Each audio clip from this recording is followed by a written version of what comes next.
There, Casieleighshepherd, integrative health coach here, bringing you guys more information, education all the time. I love the dirty stuff. I love to dive in. It's crazy because in high school, I was an awful student. In college, I was on academic probation my first 2 years.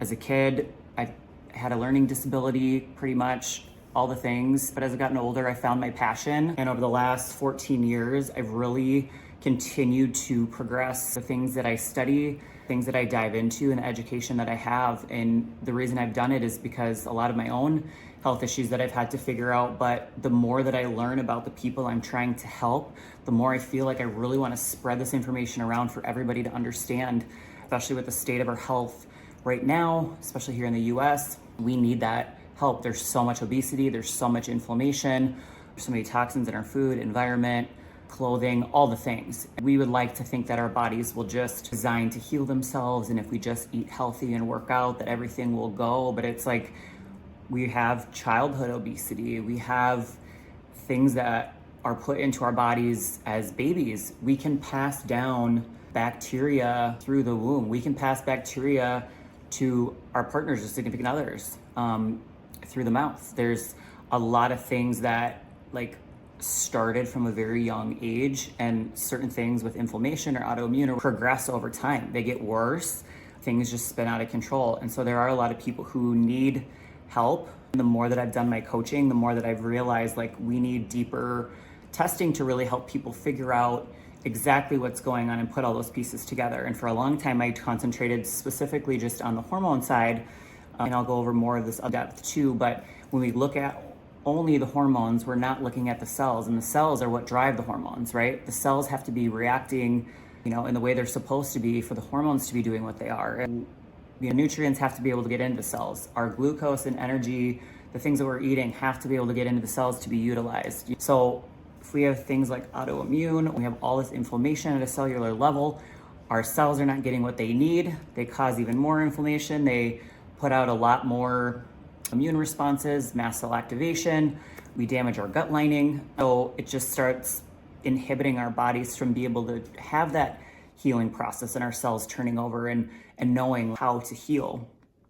We have these relationships between hormones and minerals, between hormones and the gut to the hormones, the gut to the minerals. All of it is so correlated. And I have done a significant amount of gut healing just by shifting the hormones. And I used to believe that that was enough, but there are a lot of people trying to budge those hormones when there's so much going on at a cellular level and a gut level. It won't happen. GI-MAP DNA Stool Analysis testing based off of your body's DNA.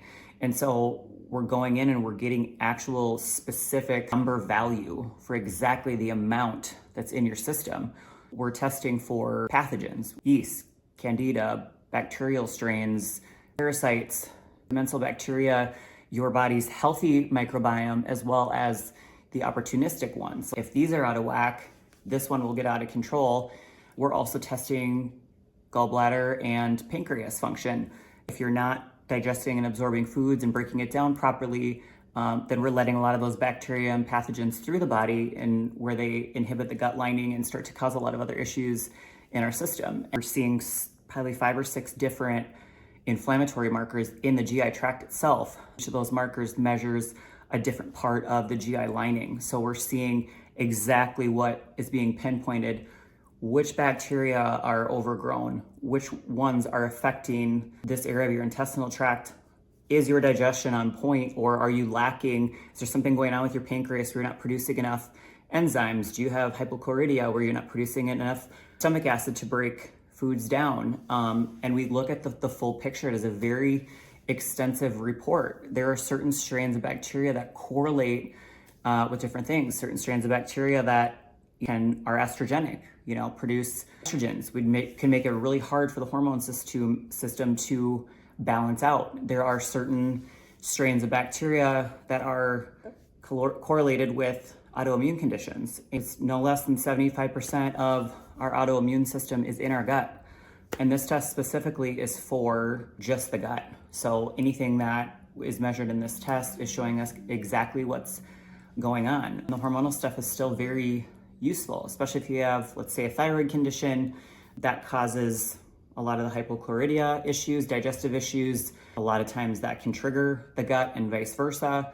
But if you have a lot of gut issues, we've got to work on balancing out the healthy gut microbiome. We've got to work on killing off the specific strains of bacteria. Each one is different in how it reacts, how it needs to be taken care of. If you have inflammation in your gut lining, all of those things. But if we don't address also the thyroid at the same time, that person might not get better. And you'd hope that working on the gut by itself would carry over. Sometimes it does, sometimes it doesn't. Sometimes it just depends on how bad it is. And so that's kind of where we start to utilize a lot of these things together. But this test allows us to know what are the proper steps that need to be taken care of in order for us to get you feeling better and to bring your health back up to par. If we see some of these autoimmune inflammatory markers and you have a lot of bad bacteria strains that are through, you have a parasite, you have yeast overgrowth, and you have not enough defense of your healthy microbiome, we do these things in steps. What do we do first? What do we kill off first? When do we do the repair stage? What do we give your system to assist in the digestion process so that it can start to kill the things off, so that it can start to, repopulate your cellular health? And some people are very, very ill. Some people have a lot of stuff going on. And people who've had bloating, digestion issues, hormonal imbalances for years and never looked into what exactly is causing it.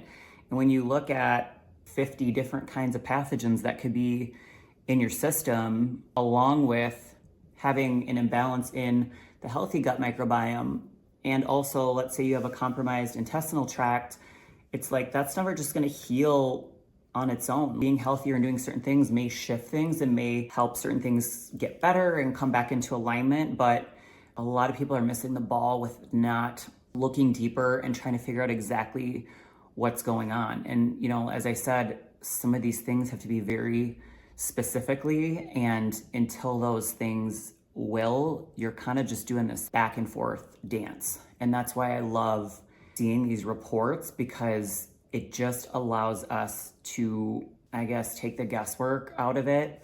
And in the grand scheme of things, to me, the testing isn't astronomical, where it's not worth it for people to stop spending. I mean, we all have buckets of supplements in our cabinets that we used for 2 weeks, didn't notice a thing, and then it's just sitting there now. Or you heard that this is good for your digestion, so you bought a whole bottle of it. And it's like, how many more supplements are you just gonna throw into the mix to see if it works for you? When in reality, you might need 4 or 5 of them, done in a specific order, best in order to get yourself through. But then then at least you. So we have 3 different stages of gut dysbiosis. And step 1 would be doing the test. It's very easy to do. The kit ships to you within 2 to 3 days. And once you complete the test, it's about a 7 to 14 day turnaround, depending on how busy the lab is. If the kits are shipped straight to you, and you can do them right at your home. There's directions right on the website. And I always, after a purchase, send you a link to kind of prepare yourself ahead of time for the test as well. Once the test results come back, you do a whole intake form. It gives me a lot of kind of background information for you, certain symptoms that you're having, different things that you're going through, your current lifestyle, medications, supplements. It's a very extensive report, and I need that background to understand a lot of sort of your health history, a lot of your current habits, understanding your stress, understanding a lot of different things that you might not even think about that go into how we look at this report and how we see some of these symptoms coming up in the testing. So you do that before the report comes back. I analyze it all together, and then we do a call together to go over it. So we're going over all the different things that are coming back, and there's a lot of different things in this report. So the first thing we're looking at is kind of your commensal bacteria, and this is your healthy gut microbiome. These are the things that need to be within a certain range of a certain value. Number 1, to protect your body and your immune system, but to also be keeping the bad stuff out. There's a lot of benefits to our healthy gut microbiome that our body uses it for that we don't even realize. And so we're looking at how are these levels, how are they all working together? If you're low in any of them, does it correlate to other sections of the test? And that's kind of how we're looking at it. So that's number one. If you have some of these imbalances in your healthy commensal gut microbiome, the longer that is out of balance, if you're too low in some of these things, over time, that's where some of these pathogens start to get in. We start to be unable to protect our systems the way that they need to, and our digestion can start to be compromised, and that's where things start to go. So even if you don't have a lot of symptoms, I mean, not even everyone who has even pathogens present in their gut has digestive problems. A lot of these things can manifest in other mood disorders or anxiety or just inflammation or food allergies or environmental allergies, or I mean, the list goes on of things that you would never necessarily correlate to your gut, being that things start there. So that's number one. Number two is we're looking at the pathogens. What is popping up? There are so many different strains of bacteria, yeast, we have H. pylori, SIBO, parasites, ova, the list goes on. I have them all listed on the website, but it's a lot. And so whether you have one or two things in there or several, that is huge. And those things over time cause a lot of problems. We see specific autoimmune strains that are related to autoimmune, and we've even narrowed down as far as which specific autoimmune strains lead to what specific conditions and diseases. They're very correlated in a lot of cases. And even if you don't have a specific diagnosis, autoimmune is affecting your entire immune system. And so that stuff can carry over. Doesn't matter if you have the disease yet or not, but you're affecting your body on a cellular level at this point. So once you have an autoimmune condition, you're at risk for more, and that's why, is because the cells are compromised. Things can no longer get in and out. You have mast cell activation, tons of inflammation, affects the neurological system, our mood. A lot of our neurological system is in the gut, so it carries over, and this is why you see the hormone imbalances and that kind of thing. Then those pathogens coming through, not having enough of the good bacteria to protect our bodies, we're then affecting our digestive organs, our pancreas, our gallbladder, our liver. If we're not producing the right enzymes, we can't balance our blood sugar, number one. We're not breaking food down properly. Our gallbladder can't produce the bile it's supposed to. You can have diarrhea or loose stools, you can have constipation, your gallbladder isn't producing correctly, or you're not breaking down protein, but you're not breaking down nutrients either. You're not absorbing and digesting nutrients, but you're also not able to absorb the glucose into the cell. And that's what drives the energy of our entire system. Like, how are you're eating food every day, but your system's not using a lot of it. It's just inflammatory response. So that's awful. And this is how nutrient imbalances happen. Nutrients affect our hormones. The inflammation affects our hormones and our neurological system. So it all kind of goes together. Our digestive process is so important. At the point where the digestion is going out, pathogens come through, there's multiple things going on. We have to rebalance the gut microbiome in a place where it can then protect the body. Even certain strains of our healthy gut microbiome protect the lining of our gut. So if we're too low in some of them, we can see how our gut lining can start to be inflamed. Leaky gut can happen over time. So some of these things are really important. And you could be doing a lot of things right, but you were on a round of antibiotics, you had a very stressful time, like people on birth control, the list goes on. Let's say you have imbalanced gut microbiome, it leads to pathogens coming through. There's several different ones that can be present. That leads to some of the digestive organs malfunctioning. You're not producing the right enzymes and things to break your food down.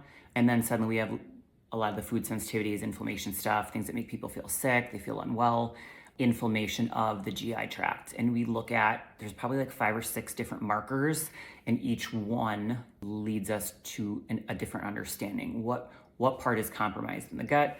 What is inflamed? And all of these things can lead to other disease. People who have Crohn's, colitis, colon cancer, all of them are correlated with some of these markers being off. These are diagnosable testings. And so people even in hospitals and doctors can use these as quantifiable results because they're so specific. So there's really not a lot of room for error with this testing. And that being said, it just becomes so much easier to tell exactly what's going on. And there are different patterns we see in the gut. You might have a pathogen and a ton of different inflammation in your GI tract, but your digestive organs might be fine. And in certain different strains and conditions, like that can be normal. And if I had never seen that gut test for that person, I might just be throwing them on digestive enzymes because they're constantly bloated, or they have, they'll be normal 2 days and then suddenly they'll have loose stools. We just don't know. We don't know how far off their healthy bacteria are, or if they're even in a good place. We need to keep their probiotics in the same place, or do we need different strains, or do we need more of those strains? And in like the step one process of just like balancing the gut microbiome, it's like there are certain protocols that we use to get those up. We don't just throw people on probiotics. There's dietary things, there's lifestyle things. Same with the digestive organs. If there's things that are off for that, there's certain dietary things. It depends on how far off and what other symptoms and things are popping up in their testings to know how we treat that, or what supplements we would use for that person specifically based on everything else, and based on how many things are out of balance and what is out of balance. There's a certain order in which you treat. So it gets very deep, and it's why it's not a super cheap and easy test, and it is why I require a consultation in order to get these results. If you look at these results, I could see what the number rating is, what in what area, but you would not know how to read it. You would not understand which bacteria type, what that bacteria affects. If you had a parasite, how do you clear it? Do you know how to do that? And which do you do first? You can't do it all at the same time. And so that is what the consultations are, is going over your specific results, what is off for you, the steps of healing, what needs to be done first. And so I hope that helps people understand a little more.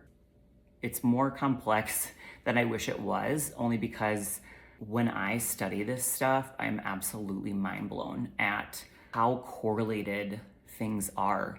And I enjoy pairing this testing with the HTMA hair analysis testing for balanced minerals and heavy metal toxicities, for the reason being that I will quickly go over. I have other videos on this, but if we don't address the minerals, they run the glandular system for the most part.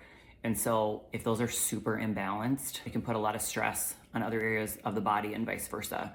The cells work all together synergistically. And again, as I've said before, the hormones, the cells, and the gut also have antagonistic relationships. So certain strains of bacteria have estrogenic activity. Certain strains of bacteria affect certain diseases differently. A lot of minerals are required in order for the gut to heal, like zinc carnosine is one that's very prevalently used in the small intestine for specific strains of bacteria and healing. But if you have severe mineral imbalances, you got to make sure of that as well. Or if you have heavy metal toxicities at a cellular level, the minerals can't get in. That makes it hard too. So we're kind of addressing all that stuff. And then again, if you have major hormonal things, sometimes dealing with that in certain ways at the same time, or looking at the timing of that, can bring the stress down in the body so that the gut can heal. So I enjoy doing the comprehensive testing, and if I'm doing all three, I typically won't do that unless I'm coaching with somebody and working with them on an ongoing thing. I won't just do it in a consult because it's just way too complex, and there's no way that anyone's ever going to be able to carry all that information over on their own and apply it and be an understanding like what their symptoms are and what needs to change and being monitored. But I urge you to look out for some of the other videos that I'm making on the HTMA hair analysis testing, which is a super easy one to do as well, and the comprehensive hormone testing. So as always, if you have more questions, please put them below. You can reach out to me on my Instagram, my Linktree, my website, follow me on social media, like and share this content, subscribe below so that you can see more of the videos that I'm putting out on this stuff. I like to do more specific videos in the future as I get more and more of this time to continue to make these, but I wanted to make a video off the bat so that people could understand it on a little bit of a deeper level.